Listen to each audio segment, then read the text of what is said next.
शुरुआत करेंगे ईरान की खबरों से।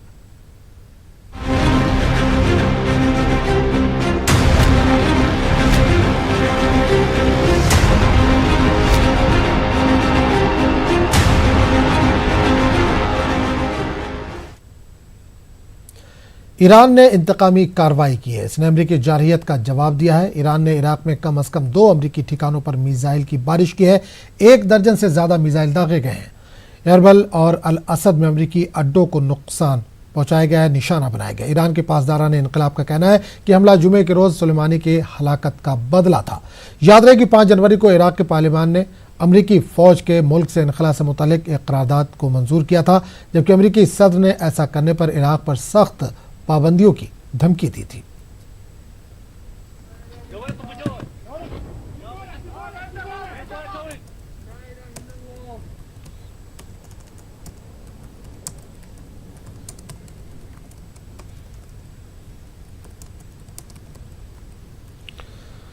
तो नाज़रीन बता दें, इराक में अमरीकी अड्डों पर ईरानी हमले का असर आलमी तौर पर भी देखने को मिलने लगा। अब हिंदुस्तान की हवाई कंपनियों को हुकूमत ने मशवरा दिया है। वज़ारत ख़ारजा ने ईरान, इराक और खलीज के फ़ज़ाई हदूद में नहीं जाने की सलाह दी है। इराक में मौजूद हिंदुस्तानी शहरियों को भी हिदायत दी गई है।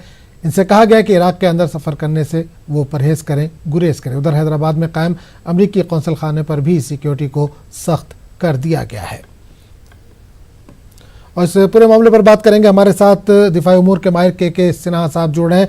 के सिन्हा साहब, सबसे पहले आपसे जानना चाहेंगे, ईरान ने इंतकामी कार्रवाई की। जिस तरह से अमेरिका ने अटैक किया था, उसके बाद से ईरान ने कहा है कि उसने अपनी इंतकामी कार्रवाई की है।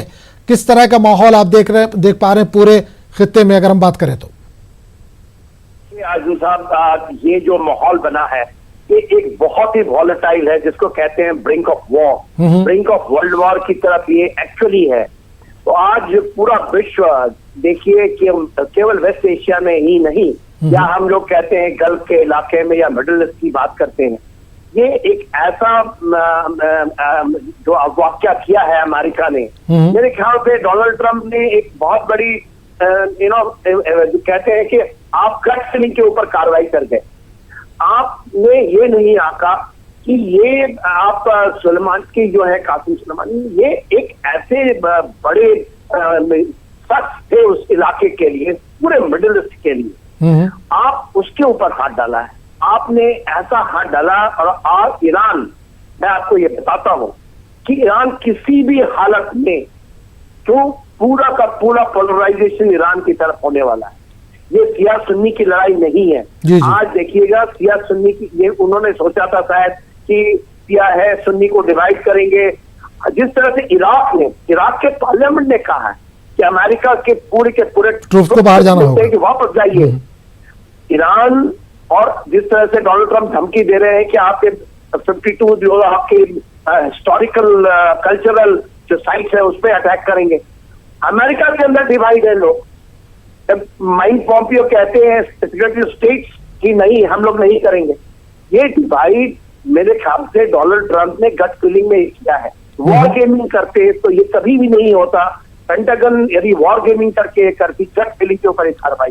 बिल्कुल सिन्हा साहब, एक चीज और जानना चाहेंगे, ये खबर जो आ रही है लगातार कि रात में दर्जन भर से ज्यादा मिसाइल दागे गए, 2 अड्डों पर मिसाइल दागे गए। अमेरिका जो रिव्यू कर रहा है कि कितना नुकसान हुआ होगा।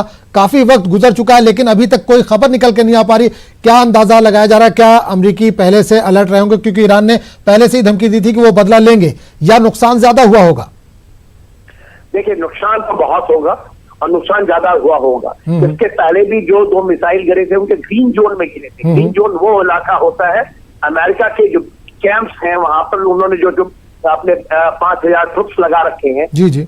और ईरान ने कल ही पार्लियामेंट ने कहा है कि अमेरिका का हर एक सैनिक को उन्होंने टेररिस्ट डिक्लेयर कर दिया है। तो वो कहीं ये नहीं मानेंगे। और देखिए, केवल जो कि इराक में भी बहुत बड़ी संख्या जो है वहां पर वो ईरान के साथ में है। आज जो वहां की एक्टर पार्टी है ईरान के साथ में है। और ये जो कार्रवाइयां हैं, क्योंकि उसने कहा है कि हर एक अमेरिकन सोल्जर को उन्होंने टेररिस्ट डिक्लेयर किया है और उन्होंने कहा है ये वो क्षति करेंगे। तो वो दिखावे के लिए फायरिंग नहीं हो रहा है। हाँ, कितना सख्त होगा। और मेरे ख्याल से उनके पास भी अभी वो पुराना जमाना का जो आपने देखा कि ईरान के पास में पैट्रियट मिसाइल होते थे, जो कि बहुत इफेक्टिव नहीं थे, मगर ये इफेक्टिव है क्योंकि ये मिसाइल्स का जो हमला हुआ था आपने सऊदी अरेबिया में, जो ईरान ने किया था यमन से जो फायरिंग, वो काफी इफेक्टिव थी। तो मेरे ख्याल से ये फायर फॉर इफेक्ट है, ये दिखावे की फायरिंग नहीं है। और आने वाले समय में देखिए, आज तो फिर से आज उनका कासिम सुलेमानी का अभी भी उनको दफन पूरा नहीं किया गया है, कल स्टैम्पीड हो गया है। नहीं हो गया, दफन कर दिया गया उनको, अभी खबर आई है मेरे ख्याल से। मैं खबर देख रहा था कि दफन हो गया, मैं स्टैम्पीड हुई है। अमेरिका का यह सोचना था, अमेरिका यह सोचता था कि शायद इराक में एक ऐसा वर्ग है जो कि अयतुल्ला खुमानी, अली खुमानी के इससे नहीं है और वो डिवाइड कर पाएंगे। सिन्हा साहब एक चीज और जानना चाहिए, ईरान ने ये कहा है कि हमने बदला ले लिया है, हम खित्ते में जंग नहीं चाहते, लेकिन क्या लगता है जिस तरह से अमेरिका बौखलाया हुआ है, जिस तरह से ट्रंप के ट्वीट आ रहे हैं ऑल इज वेल करके, उन्होंने एक ट्वीट भी किया है, तो क्या लगता है अमेरिका खामोश बैठेगा या कोई कार्रवाई कर सकता है? देखिए जी, मेरे से आजिल साहब सवाल कर रहे हैं? जी जी, आपसे सवाल कर रहा हूं। मैं ये कहना है कि देखिए, ईरान भी नहीं एस्केलेट करना चाहेगा, मगर वो गल्फ के रीजन्स में वो चाहता है कि अमेरिका का दखलंदाजी खत्म हो। ये टोटल डिपेंड करता है कि अमेरिका इसको रिटेलिएट कैसे करता है। अमेरिका की कांग्रेस भी आज भी वहां पर वो बहुत खुश नहीं है ये कि डोनाल्ड ट्रंप ने ये कार्रवाई कर दी है, वो भी बहुत खुश नहीं है। तो ये टोटल डिपेंड करता है कि अमेरिका क्या गट फीलिंग के ऊपर में इसके आगे की कार्रवाई करे। यदि कार्रवाई करता है तो देखिए, ईरान के पास भी आज बहुत बड़ी ऐसी नहीं है, वो बदला की कार्रवाइयां करेगा और बदले की कार्रवाई केवल यहाँ खत्म नहीं होगा, बोलने के लिए तो करेगा। बिल्कुल सिन्हा साहब, आप हमारे साथ बने रहिए। एक बड़ी खबर आ रही है तेहरान से, एक बड़ी खबर आ रही है, पहले नाज़रीन को बता दें। तेहरान में यूक्रेन का तैयारा हादसे का शिकार हो गया, तैयारे में सवार तमाम 169 मुसाफिर जो थे वो हलाक हो गए। ईरानी टीवी चैनल के हवाले से ये खबर आ रही है। आपको एक बार फिर बता दें कि तेहरान में यूक्रेन का तैयारा हादसे का जो शिकार हुआ था, तैयारे में 169 मुसाफिर सवार थे, सभी के सभी हलाक हो गए। ईरानी टीवी चैनल के हवाले से ये खबर आ रही है। तो बड़ी खबर इस वक्त आ रही है।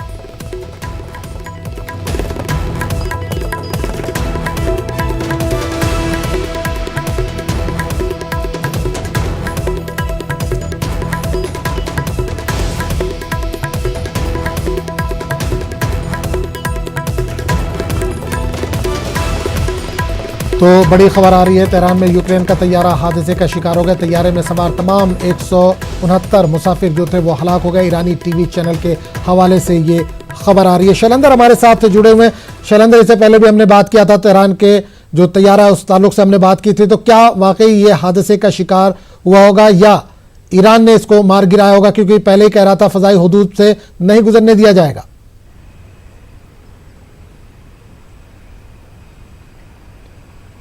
देखिए, ये बोइंग 737 यूक्रेनियन एयरक्राफ्ट था जो कि तेहरान से सुबह टेक ऑफ करने वाला है जिस वक्त ये हादसा हुआ है।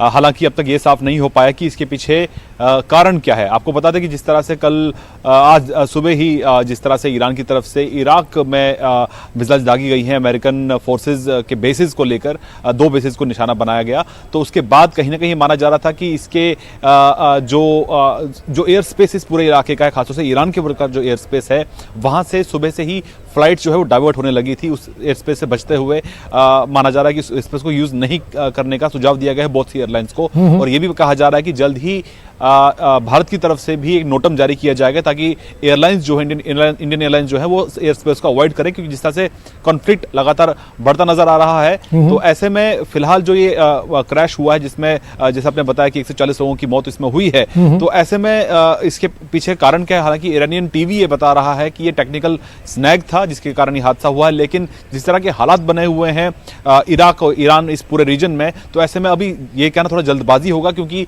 अमेरिका की तरफ से भी रिपोर्ट्स आ रही हैं कि ये जो हादसा हुआ है ये वाकई में हादसा नहीं था, इसको हो सकता है कि इसको टारगेट किया गया हो, लेकिन अभी क्लैरिटी इस बात को लेकर नहीं है। लेकिन इसी बीच आपको ये भी बता दें कि भारत ने एक एडवाइजरी जारी कर दी है सभी भारतीयों के लिए। एमईए ने एक एडवाइजरी जारी की है जिसमें कहा गया है कि कोई भी भारतीय इराक का ट्रैवल ना करे, अवॉइड करे, और जो भारतीय इराक में रह रहे हैं उनसे भी विद इन इराक ट्रैवल करने से कहा है कि परहेज करने के लिए। वहीं ये भी आपको बता दें कि जो हमारी एम्बेसी बगदाद में है उनसे भी वो भी इस वक्त एक्टिव है, वो जो भी भारतीय वहां पर हो, किसी भी तरह की मुश्किल से अगर भारतीयों को हो तो वो हमारी एम्बेसी संपर्क साध सकता है। बिल्कुल शैलेंद्र, एयर स्पेस के ताल्लुक से भी एडवाइजरी जारी की गई है। ईरान, इराक और जो खलीजी ममालिक है उसके एयर स्पेस को नहीं इस्तेमाल करने की सलाह दी। इस ताल्लुक से कुछ जानकारी मिल पा रही है हिंदुस्तान की तरफ से जो सलाह दी गई है? देखिए, शुरुआती जो इन्फॉर्मेशन आ रही है उसके मुताबिक अभी तक ऑफिशियली जानकारी, या जिसे नोटम कहा जाता है NOTAM, वो अब तक जारी नहीं किया गया है, लेकिन ऐसा नोटम जारी जल्द ही किया जा सकता है, क्योंकि सुबह की अगर हम बात करें अर्ली मॉर्निंग करीब 7 बजे और 10:30 के बीच की बात करें तो काफ़ी जो एयर ट्रैफिक है वो उस इलाके में कम नज़र आ रहा है। इफेक्टिव जो सुबह डेंस जो वहाँ पर मूवमेंट था वो काफ़ी हद तक कम हो गया है। बहुत सी एयरलाइन जो है वो ईरान का एयर स्पेस अवॉइड कर रही हैं, इराक का एयर स्पेस अवॉइड कर रही हैं। तो इसी बीच जो इंडियन एयरलाइंस है उनके लिए भी माना जा रहा है कि जल्दी एक एडवाइजरी जारी की जाएगी ताकि वो भी एहतियातन ईरान के एयर स्पेस को, इराक के एयर स्पेस को अवॉइड करे, क्योंकि जिस तरह के रॉकेट्स आज दागे गए हैं ईरान की तरफ से, उसका जवाब अमेरिका की तरफ से भी दिया जा सकता है। तो कहीं ना कहीं आम लोगों की जान को इसमें हताहत ना हो, इसलिए इस तरह की एडवाइजरी जल्द ही जारी की जा सकती है। लेकिन इसी बीच ये भी आपको बता दें कि ईरान के अंदर भी जो भारतीय हैं वो भी लगातार टच में बने हुए हैं। ईरान में जो हमारी एम्बेसी तेहरान में है वहाँ पे एक नोडल ऑफिसर को भी तैनात किया गया है ताकि किसी भी भारतीय को अगर परेशानी वहाँ पर हो तो वो संपर्क साध सकता है। बिल्कुल शैलेंद्र, हमारे साथ बने रहिए। प्रदीप सिंह हमारे साथ है, सीनियर सहाफी है, वो फोन लाइन के जरिए जुड़ रहे हैं, उनके पास चलेंगे। प्रदीप सिंह जी, आपका बहुत बहुत इस्तकबाल है न्यूज़ 18 उर्दू में। सबसे पहले जानना चाहेंगे, ईरान ने इंतकामी या बदले की कार्रवाई कर ली है, अब क्या लगता है कि मामला यहीं पर शांत हो जाएगा या और बढ़ेगा ये पूरा मामला? प्रदीप सिंह जी।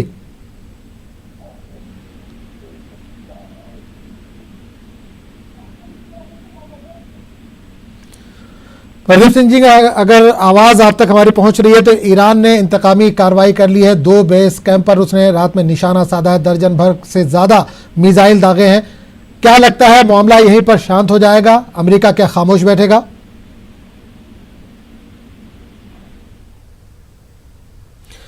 चलिए, शायद प्रदीप सिंह जी से हमारा संपर्क नहीं हो पा रहा, राब्ता नहीं हो पा रहा। के सिन्हा जी हमारे साथ बैठे हुए। के सिन्हा जी, आपसे जानना चाहेंगे कि अगर अमेरिका कार्रवाई करता है तो ईरान का अगला टारगेट कौन हो सकता है? ईरान कहां पर हमला कर सकता है या किस पर हमला कर सकता है? देखिए, जो अभी जो हमला आया था, आप देखिए नॉर्थ इराक में जो है, और अल अरसद जो बेस है और इरबिल का जो बेस है, यहाँ पर तकरीबन 1500 के तकरीबन एक बटालियन की जो स्ट्रेंथ मानी जाती है 1200 से 1500 के बीच में। तो तकरीबन इतनी स्ट्रेंथ जो यूएस की बेसेस हैं, उसके अंदर में 15 बैलिस्टिक मिसाइल हैं। ये बैलिस्टिक मिसाइल क्रूज मिसाइल नहीं है, बैलिस्टिक बहुत इफेक्टिव है। तो ये कहना कि all is well bye American, ये मेरे ख्याल से सही नहीं होगा।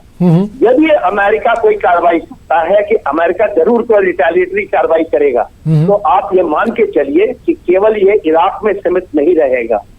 ठिकाने बहुत हैं, सऊदी अरेबिया में यमन बैठा हुआ है, उधर जो आपका लेबनान से जो इजराइल को भी हिट करना चाहते हैं, उसके बाद सीरिया में भी।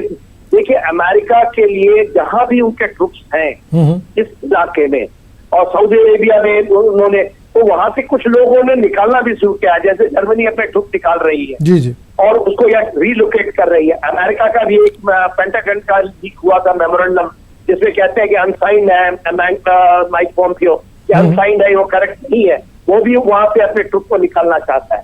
तो अमेरिका के लिए एक बहुत बड़ी चुनौती है, क्योंकि ईरान शांत, मेरा अपना ये मानना है कि किसी भी हालत में ईरान शांत नहीं बैठने वाला है।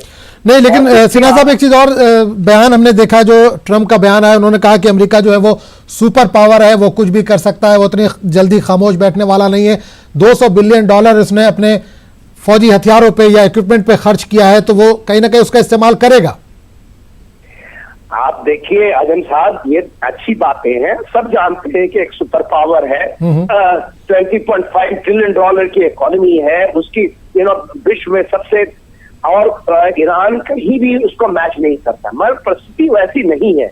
आज ईरान के साथ में खुलकर चाइना खड़ा है, उसके साथ खुलकर रशिया खड़ा है।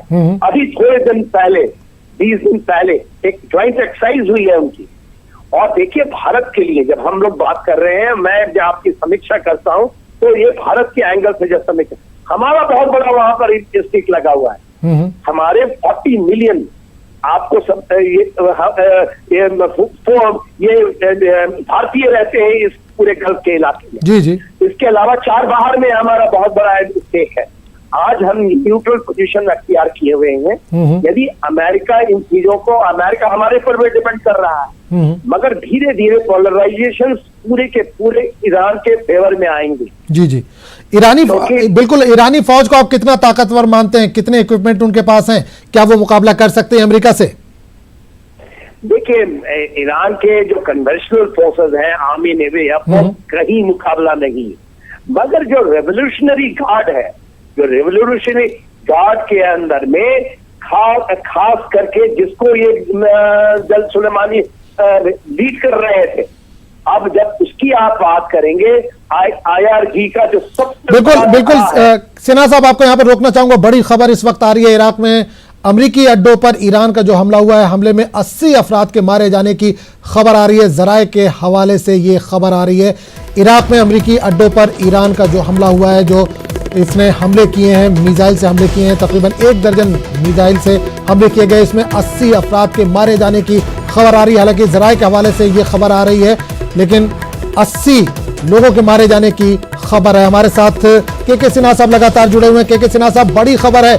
अगर 80 अफराद के मारे जाने की खबर है, जाहिर सी बात है बेस कैंप पर हुआ है तो ज्यादातर इसमें अमरीकी ही होंगे।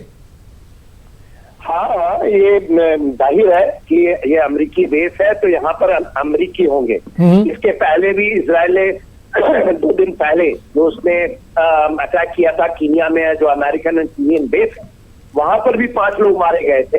जब 5 मारे गए थे उसमें कितने अमेरिकन है वो खुलासा नहीं हुआ, मगर उसका कोई रिटेलिएशन नहीं आया। अब इसके ऊपर में ये टोटल डिपेंड करता है कि क्या रिटेलिएशन करेंगे। अमेरिका भी शांत तो नहीं बैठेगा, क्योंकि डोनाल्ड ट्रंप के लिए तो आपके उनके नाक की सवाल हो गई है, क्योंकि उन्होंने इस तरह का ये जो डिसीजन लिया है, मेरे ख्याल से वो बोल्ड होते गए जब उन्होंने खास करके जब बगदादी को उन्होंने खत्म करवाया, जब उन्होंने जो हमजा बिन लादेन, तो उसने सोचा कि ये, पर उनको ये समझ में आना चाहिए था कि ये मिलिट्री कमांडर है। भले ही अमेरिका इसको टेररिस्ट कहते रहे हैं कासिम सुलेमानी को, मगर वो एक मिलिट्री कमांडर और जिसकी वो तो पूजा जाता है उन जगहों में, ये केवल ईरान में नहीं। और आपको ये बताएं कि ये इसकी जो आउट ऑफ एरिया कंटिजेंसीज है, या जब इसको कहते हैं कि दूसरे देश के अंदर में जाकर के जो ये अनकन्वेंशनल वॉर की तरह करते हैं, क्लैंडस्टाइन ऑपरेशन, तो लेबनान के अंदर में, यमन के अंदर में, सीरिया के अंदर में, तो ये एक बहुत बड़ी मेरे ख्याल से उन्होंने गलती की है अमेरिका ने। और ये पेंटागन मिलिट्री वॉर गेमिंग के कारण नहीं हुआ है, ये गट फीलिंग है जिसमें डोनाल्ड ट्रंप सोच रहे हैं। चलिए बिल्कुल सिन्हा साहब, आपको रोकना चाहूंगा। हमारे नुमाइंदे शैलेंद्र भी इस वक्त दिल्ली से जुड़े हुए हैं। शैलेंद्र, जिस तरह की खबरें आ रही हैं, इराक में जो अमरीकी अड्डों पर ईरान का हमला हुआ, 80 से ज्यादा अफराद के मारे जाने की खबर है। जाहिर सी बात है ज्यादातर इसमें फौजी ही रहे होंगे। बड़ा हमला है, बड़ा नुकसान अमेरिका को। देखिए आजम, जिस तरह की खबरें आ रही हैं, अगर ये खबरें सही हैं तो जाहिर तौर पर एक बहुत बड़ा सेटबैक होगा अमेरिका के लिए। हालांकि अमेरिका शायद इस तरह के हमले की उम्मीद नहीं कर रहा होगा कि अगर इतने बड़ी तादाद में अगर अमेरिकी फोर्सेस के जवान अगर मारे जाते हैं, उनके सोल्जर्स अगर मारे जाते हैं, तो जाहिर तौर पर उस वक्त ट्रंप के पास और कोई ऑप्शन नहीं रहेगा कि वो इस तरह के और अटैक्स को बढ़ावा दे। वो और अटैक्स कर सकता है ईरान के ऊपर अगर इस तरह की खबरें कंफर्म होती हैं तो। लेकिन इसी बीच ये भी खबर आ रही है कि ईरान ने जो अमेरिका के पार्टनर कंट्रीज हैं, या यूं कहें जो कोalition पार्टनर्स, उनको ये कहा है कि अगर जिस भी बेस से ईरान पर अगर हमला होता है तो उन तमाम बेसिस को ईरान निशाना बनाएगा। तो कुल मिलाकर एस्केलेशन लगातार बढ़ता नजर आ रहा है। और ईरान ने साफ तौर पर यह कह दिया है कि अगर इसके बाद अमेरिका या उसके कोalition पार्टनर्स भी अगर इस तरह की हरकत करते हैं तो ईरान उसका जवाब देगा। तो जाहिर तौर पर आज का दिन बहुत तनावपूर्ण है इस पूरे रीजन के लिए, जिस तरह से आज ईरान ने कार्रवाई की है। और जैसे आप बात बता रहे हैं कि 80 जवानों के 80 सोल्जर्स के मारे जाने की खबर है। हालांकि इस बेसिस के अंदर न सिर्फ अमेरिकन बल्कि बाकी जो कोलिशन फोर्सेस हैं उनके सोल्जर्स भी वहां पे मौजूद रहते हैं। तो वहां पे भी अगर इस तरह का नुकसान हुआ है, हालांकि ऑफिशियली अभी तक व्हाइट हाउस से या पेंटागन से कोई इस तरह का स्टेटमेंट नहीं आया है। वो अभी भी ये कह रहे हैं कि हम एसेस कर रहे हैं कि कितना डैमेज इससे हुआ है, लेकिन अगर 80 का फिगर अगर कंफर्म है और एक कंफर्म होता है तो जाहिर तौर पर एक बड़ा सेटबैक होगा ट्रंप के लिए। उनको मुश्किल होगा ये जवाब देना कि वो इतने बड़े नुकसान से वो जवाब कैसे देंगे। उनको अपने डोमेस्टिक ऑडियंस को जवाब देना बड़ा मुश्किल होगा अगर वो जवाबी कार्रवाई नहीं करते हैं। बिल्कुल, हमारे साथ संजय तिवारी भी हैदराबाद से जुड़े, उनसे भी बात करेंगे। संजय तिवारी, जिस तरह से ईरान ने हमला किया है, दिफा में अपने हमला किया है इराक पर और 70 से ज्यादा 80 से ज्यादा लोगों के मारे जाने की खबर आ रही है। यह खबर आ रही है कि अमेरिकी कॉन्सुलेट जो हैदराबाद में है उसकी सिक्योरिटी बढ़ा दी गई है। आप वहां पर मौजूद हैं, किस तरह का मंजर देख पा रहे हैं? आजम, मैं अभी यूएस कॉन्सुलेट जनरल के ऑफिस के बाहर ही खड़ा हुआ हूं और ये पीछे मेरे जो है यही यूएस कॉन्सुलेट का दफ्तर है यहाँ पर, जहाँ की पुलिस के सुरक्षा व्यवस्था तमाम सुबह से चाक चौबंद कर दी गई है। मैं आपको दिखाना चाहूँगा कि ये देखिए, जो भी इस रास्ते में जाने वाली गाड़ियाँ हैं उनसे पुलिस पूछताछ कर रही है, उनकी आइडेंटिटी चेक कर रही है और उसके बाद ही अंदर जा रही है। डीसीपी नॉर्थ से जो हैदराबाद के हैं उनसे मेरी कुछ देर पहले बातचीत हुई तो उन्होंने कहा कि 20 से 25 पुलिस के जवान जो हैं इस इलाके में जो यहाँ पर कॉन्सुलेट के दफ्तर के सामने तैनात किए गए हैं। इसके अलावा एक गाड़ी भी यहाँ पर इंतज़ाम पुलिस ने करके रखा है कि अगर कोई प्रदर्शनकारी अचानक यहाँ पर आते हैं और वो प्रदर्शन करने के लिए कोशिश करते हैं तो पुलिस उनको हिरासत में लेगी। जो खुफिया विभाग के लोग भी यहाँ पर मौजूद हैं और पुलिस का कोशिश ये है कि किसी भी तरह का कोई लॉ एंड ऑर्डर का प्रॉब्लम ना क्रिएट हो, इसीलिए तमाम पुलिस का फोर्स यहाँ पर सुबह से तैनात है और जो भी अंदर जा रहा है आजम उसको चेक करके ही अंदर जाने दिया जा रहा है। चलिए संजय तिवारी, बहुत बहुत शुक्रिया आपका। प्रदीप सिंह जी, आपका भी बहुत बहुत शुक्रिया। के सिन्हा और शैलेंद्र, आपका भी बहुत बहुत शुक्रिया हमारे साथ जुड़ने के लिए। आगे बढ़ेंगे दूसरी खबर की तरफ। ट्रेड यूनियनों की कॉल पर भारत बंद का असर नजर आने लगा है। शरीयत कानून, एनआरसी और मरकजी हुकूमत की दीगर पॉलिसियों के खिलाफ मुल्क भर में समाजी तंजीमें और यूनियन एहतजाज कर रही है। इस एहतजाज में 25 करोड़ से ज्यादा अफराद की शिरकत का दावा किया जा रहा है। मुख्तलिफ मजदूर यूनियनों की जानिब से दी गई बंद की कॉल को कामयाब बनाने के लिए जमीयत उलमा, जमात इस्लामी, कर्नाटक मुस्लिम मुत्तहिदा महाज और CAA मुखालिफ ज्वाइंट एक्शन कमेटी ने अवाम से अपील की है कि इस बंद को कामयाब बनाए और हुकूमत की गलत पॉलिसियों के खिलाफ आवाज बुलंद करें। मेहताब आलम हमारे साथ इस वक्त भोपाल से जुड़ गए, उनके पास चलेंगे। मेहताब, आज भारत बंद मनाया जा रहा है, आप भोपाल में मौजूद हैं, किस तरह का असर देख पा रहे हैं?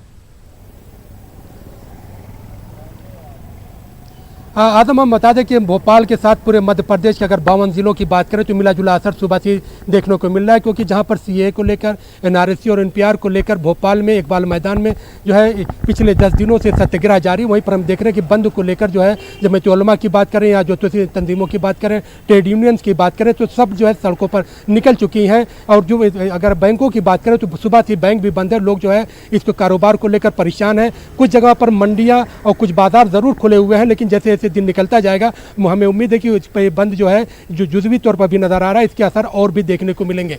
आदम, क्या ट्रेन सर्विस पर भी कुछ असर पड़ा है? इसके अलावा स्कूल कॉलेज क्या खुले हुए हैं पूरे मध्य प्रदेश की अगर हम बात करें? देखिए मध्य प्रदेश की अगर हम बात करें तो ट्रेन सर्विस जो है कहीं मुतासिर नहीं है। स्कूल कॉलेज भी खुले हुए हैं। बाजारों पर और बैंक की अगर हम बात करें तो ये जो है बंद है, क्योंकि सुबह के वक्त अगर क्योंकि मौसम ठंडा है, लोग अपने घरों से ताखिर से निकलते हैं। लेकिन जहाँ पर जमीयत उलमा की बात करें, जमात इस्लामी की बात करें, तबलीगी जमात की बात करें, ट्रेड यूनियन की बात करें या जो है बाजू की जमातों की बात करें, तो उन सबों ने जो है सुबह 10 बजे से ही जो है सड़कों पर निकलना शुरू कर दिया। चाहे भोपाल की बात करें, जबलपुर की, इंदौर की, ग्वालियर की, लोगों ने सड़कों पर निकलकर जो एहतजाज करना शुरू कर दिया और मरकज़ की जो पॉलिसी है उसके खिलाफ एहतजाज करें। उनका कहना है कि मरकज़ की हुकूमत की पॉलिसी की वजह से जहाँ पर पूरी तरह से जो है कारोबार जो है मुतासिर हो रहे हैं, महंगाई बढ़ती जा रही है, बेरोजगारी बढ़ती जा रही है, हुकूमत इन सब चीज़ों पर जो है तवज्जो देने के बजाय CAA और NRC NPR जैसे कानून को लाकर मुल्क को गुमराह करने की कोशिश कर रही है। और जब तक इस कानून को वापस नहीं ले जाता उनका एहतजाज जो है जारी रहेगा। आज का जो बंद है वो उसको एक जो है एक टोकन के तौर पर मानते हैं, आगे भी उस तरह की जो है एहतजाज को बुलंद करते रहेंगे। बिल्कुल, मतलब लेफ्ट की जानिब से, बाएं बाजू की जानिब से ये एक तरह से बंद मनाया जा रहा है, बंद का ऐलान किया गया, लेकिन दीगर तंजीमें जो हैं वो भी इसमें शामिल हो गई हैं। तो सिक्योरिटी के किस तरह के इंतजाम वहां पर किए गए? क्योंकि अगर ज्यादा लोग सड़कों पर आएंगे तो कुछ तशद्दुद भी हो सकता है, तो उससे निपटने के लिए किस तरह के इंतजाम वहां पर देख पा रहे हैं आप? देखिए, कल जिस तरह से बंद का ऐलान किया गया तो कल शाम से ही जो है जगह जगह पर सिक्योरिटी की जो है चेकिंग को बढ़ा दिया गया। आज भी सड़कों पर जो है एहतियात के तौर पर सिक्योरिटी को बढ़ाया गया है, क्योंकि मध्य प्रदेश की अगर हम बात करते हैं तो भारतीय जनता पार्टी जहां पर सीए को लेकर उसकी हिमायत में जगह जगह पर जो एहतजाज कर रही है, सड़क पर आ रही है, वहीं पर जो है दूसरी जो तंजीमें है वो सीए की मुखालफत कर रहे हैं। इस तरह से इन दोनों के बीच में जो बंद का ऐलान किया गया है उस तशद्दुद को रोकने के लिए मध्य प्रदेश में जो है इजाफी तौर पर हर जिले में फोर्स को तैनात किया गया, ताकि कोई किसी भी तरह का कोई नाखुशगवार वाक़या पेश ना आए। भोपाल के इकबाल मैदान की बात करें तो इकबाल मैदान पर जो सीए को लेकर सत्याग्रह जारी है वहां पर और इजाफा किया गया है। चलिए, बहुत बहुत शुक्रिया मेहताब, इस तमाम जानकारी के लिए। आपके पास दोबारा लौटेंगे, फिलहाल बहुत बहुत शुक्रिया। तो नाज़रीन, इस वक्त बड़ी खबर आ रही है, शरीयत कानून को चुनौती देने वाली अर्जियों का मामला। मरकजी हुकूमत की सुप्रीम कोर्ट से दरख्वास्त, हाई कोर्ट में दाखिल अर्जियों को सुप्रीम कोर्ट ट्रांसफर किया जाए। सुप्रीम कोर्ट मरकज की अर्जियों पर 10 जनवरी को करेगा समाअत। तो इस वक्त की बड़ी खबर आ रही है, शरीयत कानून को चुनौती देने वाली अर्जियों का मामला। मरकजी हुकूमत की सुप्रीम कोर्ट से दरख्वास्त, हाई कोर्टों में दाखिल अर्जियों को सुप्रीम कोर्ट ट्रांसफर किया जाए। सुप्रीम कोर्ट मरकज की अर्जी पर 10 जनवरी को समाअत करेगा। और एक और बड़ी खबर आ रही है, सरकारी इमदाद याफ्ता मदारिस में असातिज़ा की तकर्रुरी का मामले को सुप्रीम कोर्ट की बड़ी बेंच में भेजने की मांग। मगरबी बंगाल की मदरसा तंजीम ने दाखिल की है अदालत में अर्जी। सीजेआई मामले की सुनवाई को है तैयार, अगले हफ्ते होगी इस पूरे मामले पर समाअत। तो आपको एक बार फिर बता दें कि बड़ी खबर आ रही है मदारिस के ताल्लुक से, सरकारी इमदाद याफ्ता मदारिस में असातिज़ा की तकर्रुरी का मामले को सुप्रीम कोर्ट की बड़ी बेंच में भेजने की मांग। मगरबी बंगाल की मदरसा तंजीम ने दाखिल की है अदालत में अर्जी। सीजेआई मामले की सुनवाई को है तैयार, अगले हफ्ते होगी समाअत।